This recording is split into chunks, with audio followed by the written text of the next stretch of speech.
I turn often to that passage by Annie Dillard that ends, "These times of ours are ordinary times, a slice of life like any other. Who can bear to hear this, or who will consider it?" Well, me, I have a hard time hearing it. I have a hard time considering it. On one hand, I'm comforted by Dillard's perspective that these are not any more crucial times we're living in than any other era, but I find it hard to accept. Really? Are you sure? Everything seems so much more dire. But this may be because I'm attached to the drama of this life and of this time. It feels disloyal to me not to maintain this belief that ours are the crucial times. How can we not think of our moment in history as the important one? Every week, in fact, every day seems to bring new evidence to persuade me that our time is entirely unique. The rising sea levels, creating unprecedented hurricane force and loss of life. We're thinking, of course, today of Haiti and of our own eastern seaboard and people checking in safe down from in Florida and my mom in South Carolina and all of the damage that is sustained down there. Except for all those other devastating natural disasters that have led to catastrophic destruction and death of people and species in former times. Shootings in schools, shootings in malls, shootings in churches. Must be newly terrible, except for marauders and bandits and murderers who have always caused such grief.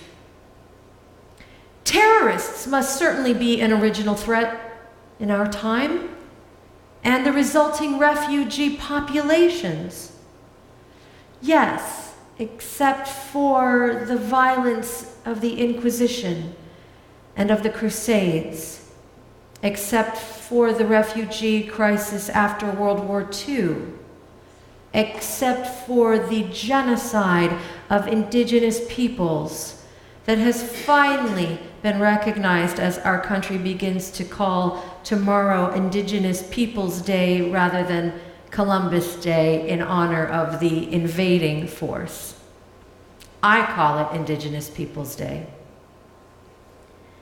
A Tulsa reporter, a few weeks ago, up in a helicopter, sees a man on the ground walking slowly with his arms up, walking away from the police during a routine traffic stop, decides from up in a helicopter, that looks like a big bad dude, must be on something. The man is killed in the process of that arrest. So terrible, so new, but not. Racial hatred and fear is nothing new. What is new is the technology that we now have to capture it as it is happening.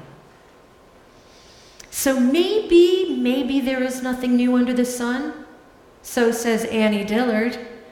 And so said King Solomon the Wise in the book we call Ecclesiastes.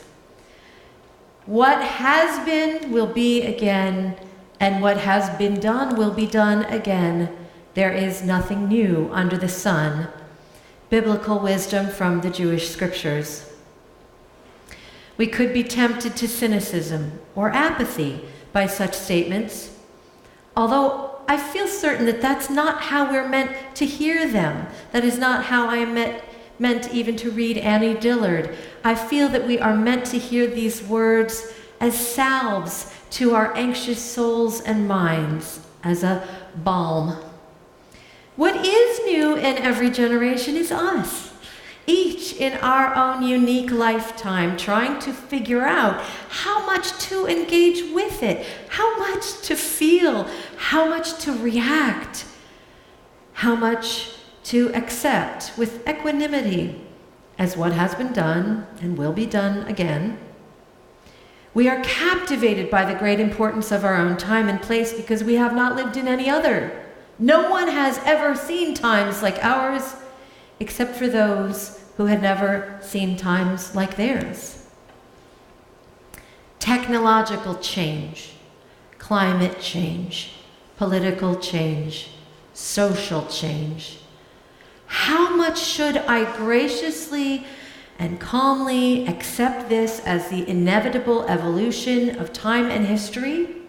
And how much should I struggle to stay involved and invested in it and up on it? This is my current spiritual struggle, and I share it with you because it might be one that you also struggle with. Lately, I have been saying, Buddha, take the wheel. Buddha taught that changing ourselves is the best technique for managing the change that inevitably happens around us. And also, by the way, and it's not incidental at all, also is happening always within our own bodies. Societal change is hard enough, but then you wake up one morning with a floater in your eye, or your left leg suddenly won't work. Now, again, this is a very common occurrence. Our bodies slowly do break down with time, but it's never happened to you. You were managing okay with the political change. You were managing okay keeping up with that, but your own body? Suddenly it's all too much. Buddha, take the wheel. Buddhist practice is centered around awareness and following the breath and trying to still the incessant voices in the mind, the monkey mind, chattering and chattering. It's about finding acceptance with the nature of reality, which is change. Impermanence, said Buddha, is the one reliable fact.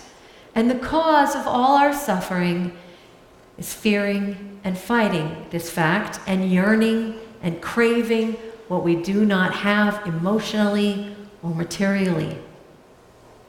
But Lord Buddha, what if I'm attached to suffering and drama because it feels like the only ethical response to the world that I live in or that we live in? I want to be attached. Attachment to me feels like love. Craving and yearning is part of my religious commitment for a better world. As I cultivate inner peace and acceptance that all life is change, I'm conflicted because I don't really want to lose my craving for a better world. I'm afraid that if I let go of that craving, I will have abandoned an important struggle. Here's an example of what I mean, just from yesterday, whipped from the headlines. This vile story about Donald Trump that blows up a day ago. I'm angry and disgusted again. I feel my stress level rise. I have opinions, and I feel I must express those opinions, which is an ego need as well as a justice commitment. I want to be part of the public conversation. It feels very important, even though it makes my blood pressure go up. So, recognizing what's happening physiologically, and also because it's a practice that I'm trying to sustain, I sit down to meditate. I set my little timer, my little meditation app for 20 minutes, and I simply follow my breathing. I'm not praying for something. I am just following my breath. But my thoughts intrude. How can I keep simply observing my breath when the world is so screwed up? Is this ethical? What if I become so accepting and peaceful and Buddha-like that I can't rouse myself to fight the good fight? So I return to my breathing.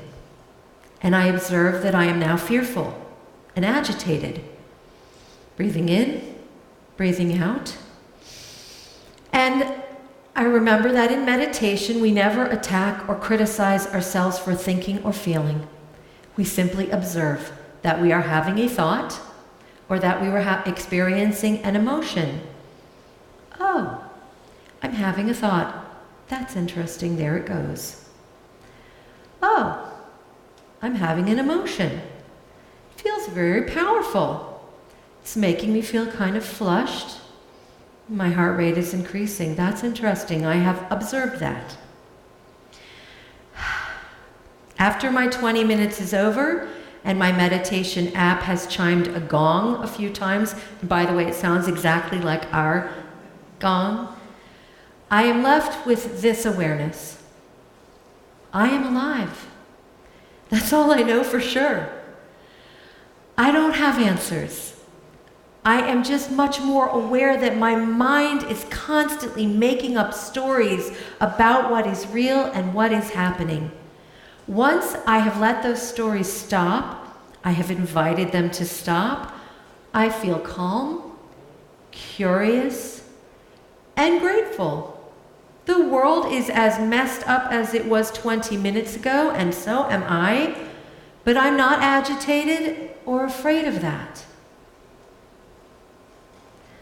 Last weekend, we talked about the Jewish High Holy Days and its practice of acknowledging our sins and brokenness.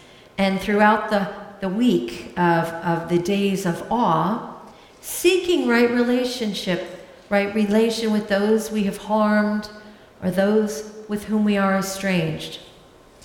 I pointed out last week that this is not a one-time process, but something built into the Jewish calendar as a yearly observance, because hurting each other and reconciling or trying to are unavoidable events in human relations.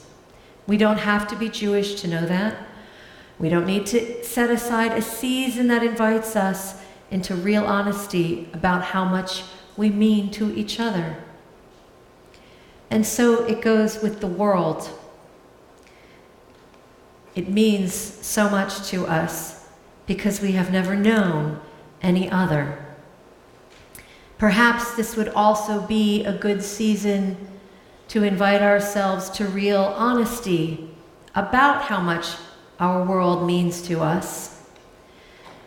To acknowledge that with appreciation and gratitude, but also to realize with honesty how limited our perspective is, and to turn away from fear and anxious control about how to make it better, to return to being and centeredness and the groundedness that we need if we are to do any good work for change.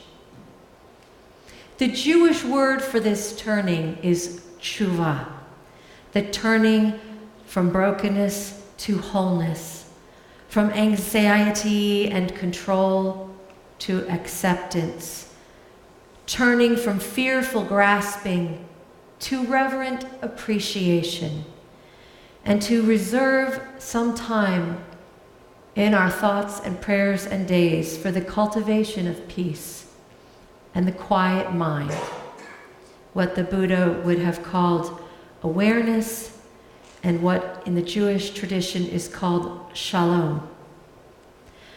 Hashivenu, Hashivenu Adonai Elecha. Return us to you, source of peace, compassionate heart of creation, God, universal energy, and we shall return to our sanest and most centered and most peaceful selves. Amen.